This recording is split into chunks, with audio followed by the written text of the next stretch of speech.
he never believed, until he had to. What happened when Thomas Carter made a request he never imagined making is a miracle of the Virgin Mary that you need to hear. But before we continue, leave a comment telling me where you're watching from and what time it is there right now. I'd love to see how far the miracles of the Virgin Mary are reaching. Thomas Carter was 52 years old. Do you know this kind of man? The kind who wakes up at 5:30 a.m. every day for 30 years, who keeps his word no matter what. Thomas was that man. Every morning before the sun rose, he was already at the construction site, hard hat on, work boots that had seen more than a decade of dust. His crew respected him, not because he yelled, he never did, and every Friday, without fail, he paid the men in cash. Personally, looking each one in the eye. Good work this week, Marcus? Is your boy feeling better from the flu, Robert? That kind of thing. The small gestures that make a man respected. He'd been married to Catherine for 28 years. And you know what hadn't changed? Every Saturday morning, Thomas still woke up first, made coffee, waited for Catherine to come downstairs, and the two of them would sit in the kitchen talking about the week. No phones, no television, just the two of them. They had 2 children, Brandon, 24, a civil engineer, and Ashley, 21, finishing her degree in architecture. A solid family. Sundays were sacred. Family dinner, always. No matter what happened during the week, Sunday was the day to be together. And they talked about everything. They were the kind of family you look at and think, they figured it out. Not perfect. They fought. They disagreed. Thomas and Brandon had already had heated arguments about construction methods. But at the end of the day, they made peace. They always made peace. Because Thomas had learned early on, family isn't about never fighting. It's about always coming back. Catherine was Catholic. She had a small home altar with an old image of the Virgin Mary that had passed through 3 generations. She prayed every night before bed. Thomas wasn't very religious. He believed in God in his own quiet, practical way. But he respected Catherine's faith. Sometimes he'd make the sign of the cross when walking past the Virgin Mary's altar. Habit, tradition. Their life was good, predictable. Catherine talked about traveling when Thomas retired. Ireland? To see where her family came from? There was a future. There was always a future, until there wasn't. It was in March when Thomas began to feel that something was wrong, a different kind of fatigue, not the usual weariness after a day's work, but a tiredness that coffee couldn't fix, that a night's sleep couldn't cure. Thomas woke up already exhausted. Must be the age, he joked with Catherine. But Catherine noticed other things. He would stop halfway up the stairs, just for a second. Hand on the railing, took a deep breath, kept going. One night she woke up at 3 in the morning. Thomas wasn't in bed. She found him sitting at the edge, hand on his chest, breathing slowly. Thomas? Just a bit of heartburn. Go back to sleep. But it wasn't heartburn, and Catherine knew it. Then, on a Monday, during a construction job, the pain became so strong that he had to lean against a column. Marcus, his employee of 15 years, saw it. "Boss, you need a doctor, now." Doctors are for weak people. Doctors are for people who want to stay alive. Either I make the appointment for you, or I call Catherine and tell her you almost passed out at work. Thomas gave in. Thursday. Tests. X-ray, CT scan, MRI. Just to be sure, the doctor said. But when they ask for 3 kinds of exams, you know it's not normal. The following Tuesday, the phone rang. Dr. Harrison. Controlled voice. "Mr. Carter, the results are in. We need to talk in person, tomorrow at 9, and please, bring your wife." Thomas felt the ground disappear beneath him. When a doctor asks you to bring your wife, you know it's not good news. He hung up, stared at the phone for a long moment. Catherine was upstairs. He could hear her softly humming. He climbed the stairs slowly, found her folding clothes in the bedroom. "Who called?" "Dr. Harrison." She stopped folding. "He wants to talk in person. Tomorrow. He asked you to come along." Catherine let the shirt she was holding fall onto the bed. They stood there, looking at each other. Catherine took a step forward and embraced him. That night, Thomas heard her quietly crying in the bathroom. He pretended to be asleep when she came back to bed. In the doctor's office, Catherine held his hand. Dr. Harrison sat down, took a deep breath. "You know when you can tell someone's about to say something hard? The way they prepare? The way they choose their words?" "The tests showed a serious condition, very serious. It's already in an advanced stage." Thomas felt like he was underwater. The doctor's voice reached him distorted. Catherine squeezed his hand. "There are treatments, but I need to be honest." "How long?" Thomas interrupted. "With treatment? 6 months. Maybe a year if you respond well." "And without?" "Weeks." "A few months at most." Catherine began to cry, her shoulders trembling slightly. The walk back to the car was silent. When they stopped at a red light, she spoke. "We're going to fight." Thomas looked at her. "Okay." "We're going to do the treatment. It's going to work." Thomas nodded, even if he didn't believe it. That night they called Brandon and Ashley to talk. Thomas told them straight. No hesitation. Ashley broke down. Brandon stayed very quiet. Ashley hugged her father.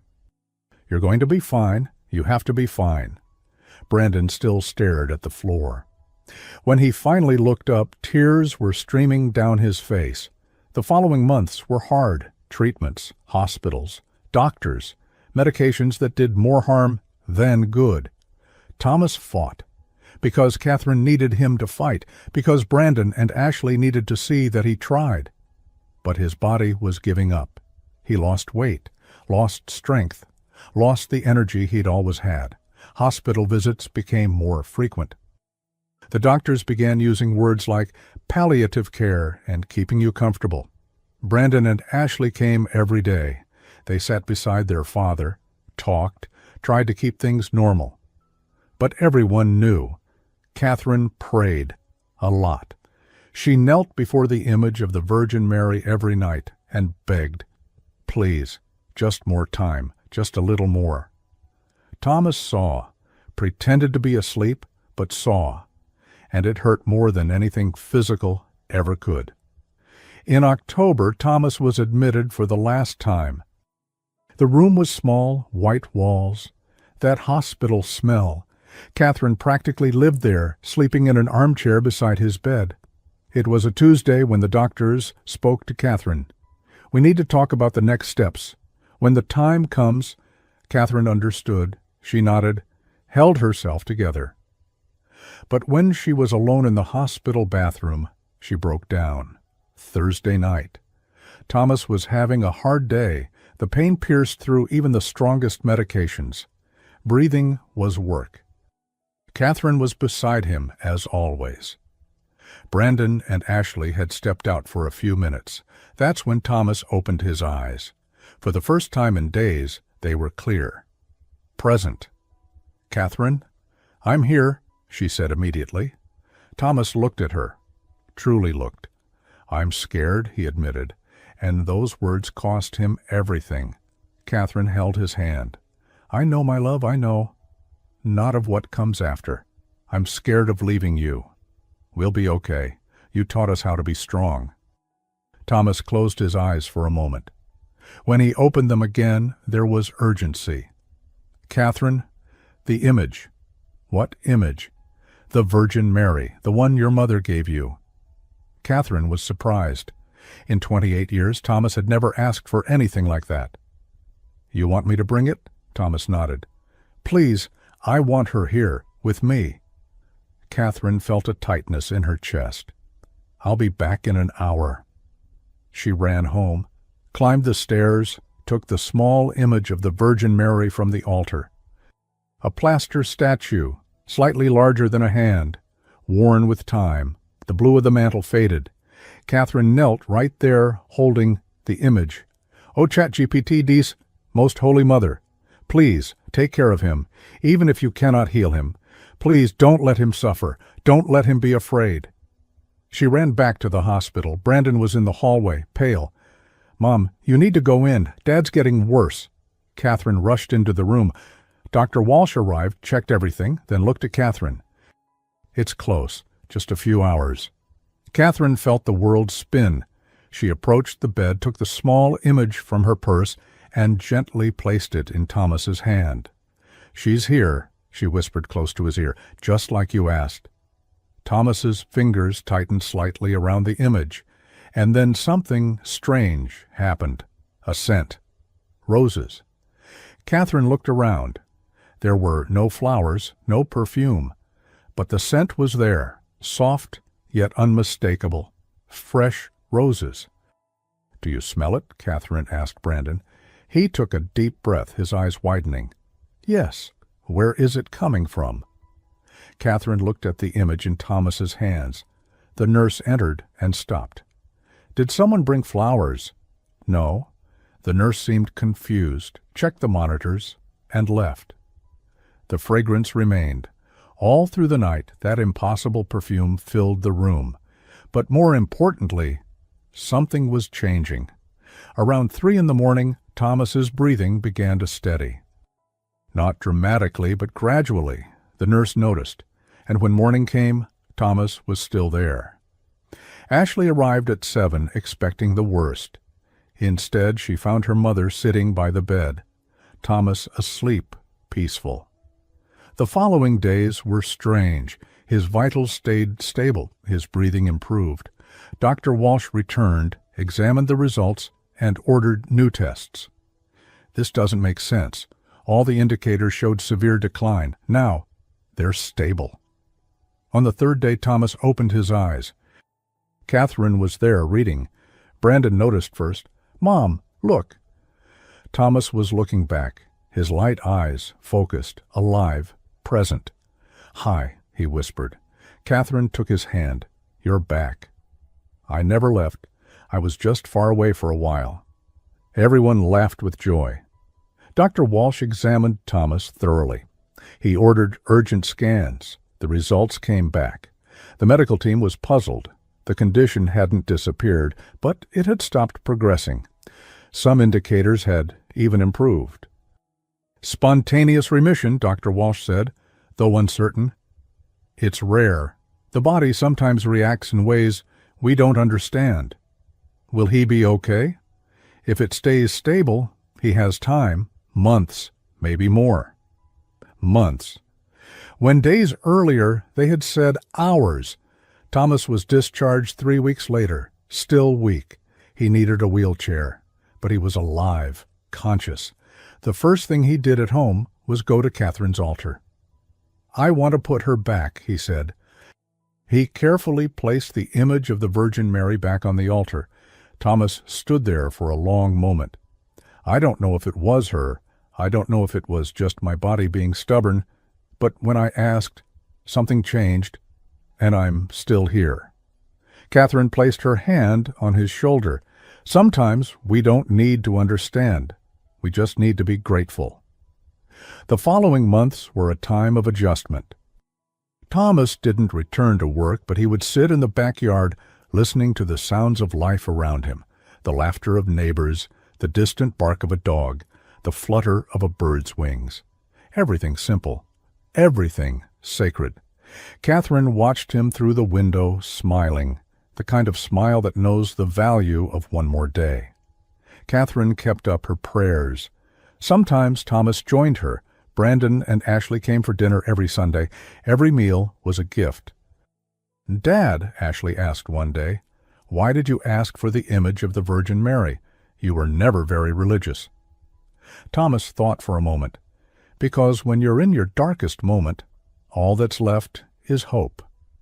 And faith isn't about being sure. It's about trusting that maybe you're not alone." 6 months later, Thomas went back for more tests. Everything remained stable. Some indicators had improved even further. "Statistically," Dr. Walsh said, "you shouldn't be here." Thomas smiled.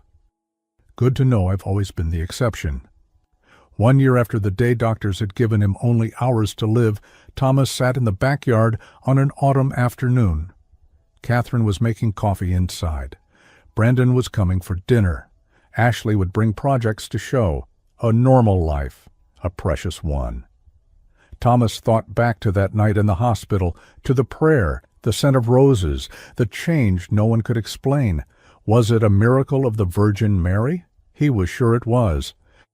He had been given something priceless. Time. Time to see Ashley graduate, time to see Brandon get married, time for more coffees with Catherine, time to live. You know, there are people who spend their whole lives searching for signs, for reasons to believe. And there are people who live surrounded by miracles and never see them. Thomas was skeptical, practical, worked with his hands, believed only in what he could touch. But that night in the hospital, when everything else had failed, he did something he had never done before. He asked for help. Not from doctors, not from science, but from something greater. And the Virgin Mary answered, "How? We don't know. Why? We don't know. But it happened. The doctors call it spontaneous remission. The family calls it the miracle of the Virgin Mary. Because sometimes the greatest miracles are not the instant healings that defy all logic. Sometimes they are the second chances, the extra time, the moments stolen from the inevitable. Sometimes it's simply waking up one more day and realizing you're still here, still breathing, still loving, still alive. Thomas just lived differently. He cherished every breakfast, every sunset, every embrace, because now he knew what it meant to almost lose all of it. Catherine keeps praying before the image every day, as she always has. But now Thomas sometimes joins her. Not with elaborate words, not with memorized prayers, just with gratitude. "Thank you," he whispers, "for one more day." And the small image of the Virgin Mary remains there, serene, peaceful, guarding the secrets of 3 generations of women of faith, and now of a man who learned to believe when everything else had failed. Thomas's life isn't perfect now. He still has hard days, still needs regular checkups, still carries the fragility of someone who has looked into the abyss. But he's here. And that's everything, because in the end, it doesn't matter whether you call it a miracle, a spontaneous remission, luck, or cosmic coincidence. What matters is that when Thomas Carter was at his darkest moment, he asked for help, and someone answered. And if that's not a reason to believe, then what is? There's a phrase Catherine likes to say now: faith doesn't remove the storms. It gives you the strength to walk through them. Thomas lived that truth. The storm wasn't instantly removed, but he received the strength to endure it. And on the other side, he found something he had lost long ago. Not just health, not just more time, but purpose. The certainty that even when everything seems lost, it's worth asking for help. It's worth having faith. It's worth believing that maybe we are not alone in this vast and mysterious universe. And you? How many times have you gone through something you just couldn't explain? How many times has something impossible happened exactly when you needed it most? How many times have you felt like someone was watching over you even if you couldn't see them? Maybe it was a sudden change in direction you made without knowing why. Maybe it was that feeling that you should call someone. And when you did, you found out that person needed it more than you could have imagined. Maybe it was that moment when everything seemed lost, yet somehow you kept going. Life is full of small miracles, small interventions, small moments when the impossible becomes real. And sometimes all we have to do is ask, just like Thomas did that Thursday night. "Please, I need help." 3 simple words, but powerful enough to change everything. And look, if you've made it this far, if you've reached the end of Thomas and Catherine's story, do one thing for me, write in the comments, "She heard." Because that's exactly what happened. I want to see how many hearts this story truly touched. And every time I read those words in the comments, I'll know that one more person believes that the miracles of the Virgin Mary still happen. If this story touched your heart, subscribe to the channel and turn on the notification bell. Write in the comments about a miracle you've witnessed or experienced, and share this video with someone who needs to renew their hope today. May the Virgin Mary continue to bless and protect you and your family. Amen.